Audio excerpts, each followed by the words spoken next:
My name's Eric Elwell, and I'm an AES member. It started with a marching band marching down the street in the town where I grew up in central Kansas. And I was fascinated by bands and music and decided to go in and grab coffee cans and wooden spoons. At age 3, I became a drummer, I guess.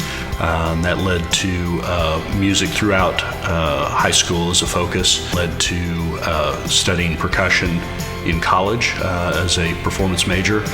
Didn't finish. I like to say that I got to college and I found out how good the real players were. I decided to follow a more technical path. I left college, went to a place called the Recording Workshop in Chillicothe, Ohio, and that was the start or the transition from player to engineer.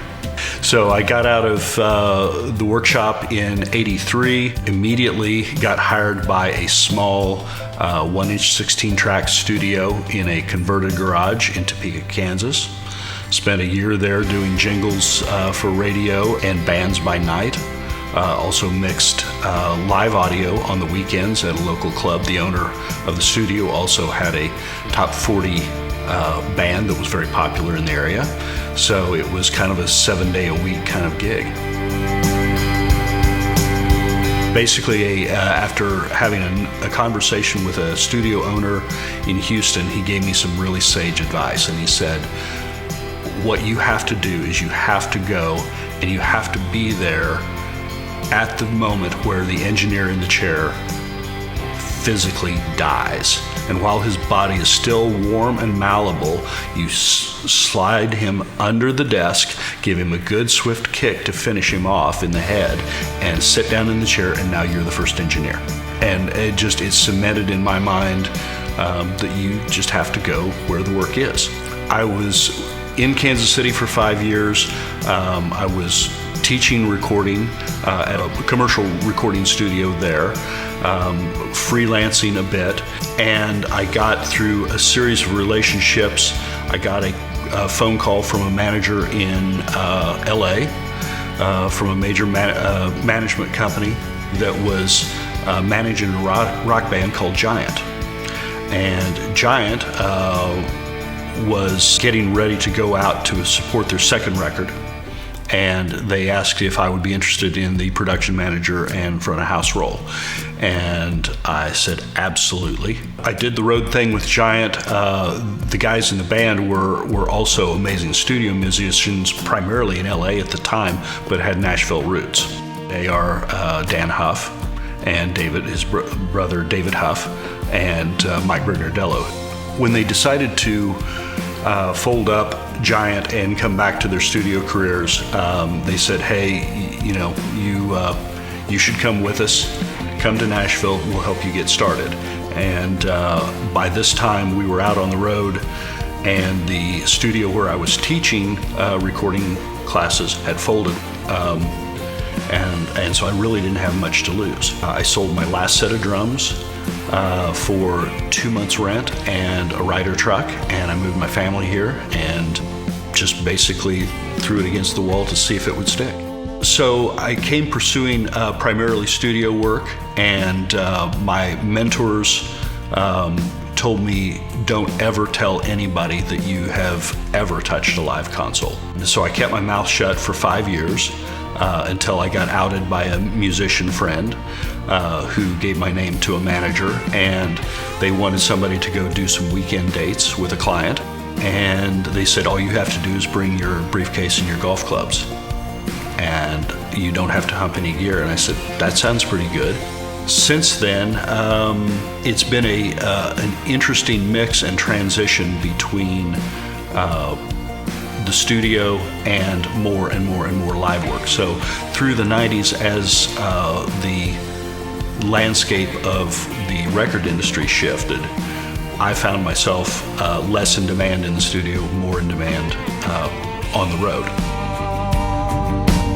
Certainly the work with Giant on the road, and then the friendship and favor of Dan Huff, David Huff, and Mike Brignardello really was instrumental in me getting here and getting started. Beyond that, I had probably a significant time spent with several major Christian artists, Amy Grant and Michael W. Smith, who are both dear friends and have been a great season in my life. A couple of years ago now, 2 years ago, I decided that I had filled enough passports and done enough time on a tour bus and all of that, and I was ready to take on some different challenges. I wanted to be seen more for some of the business background that I have and less just as a fader jockey.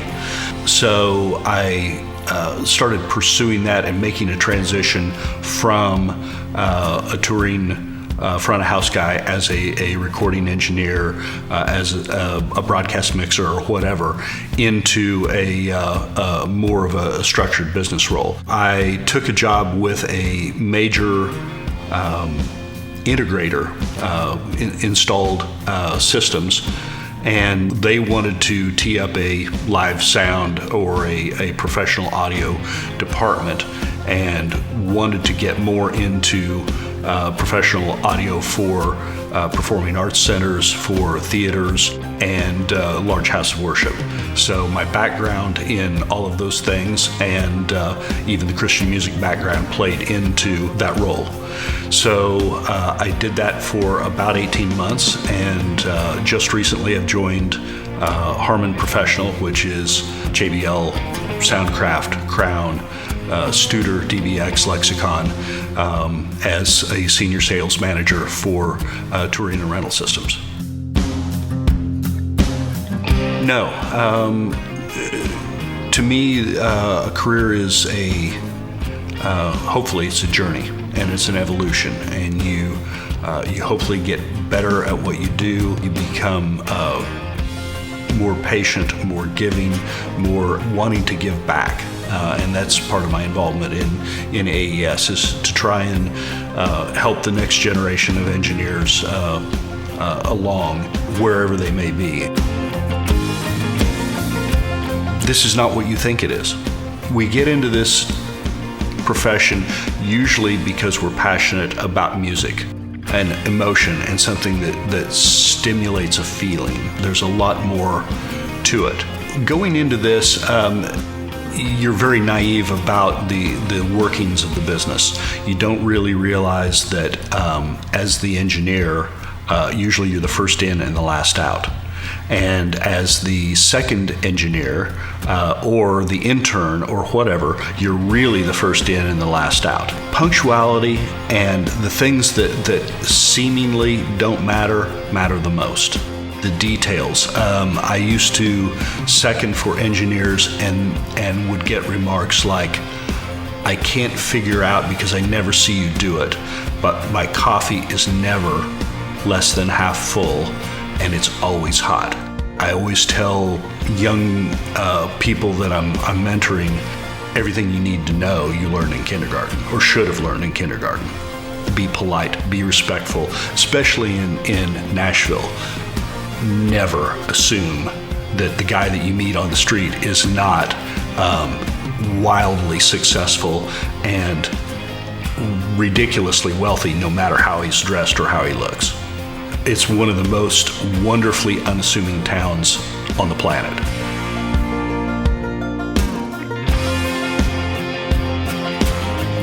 My name is Eric Elwell, and I'm an AES member.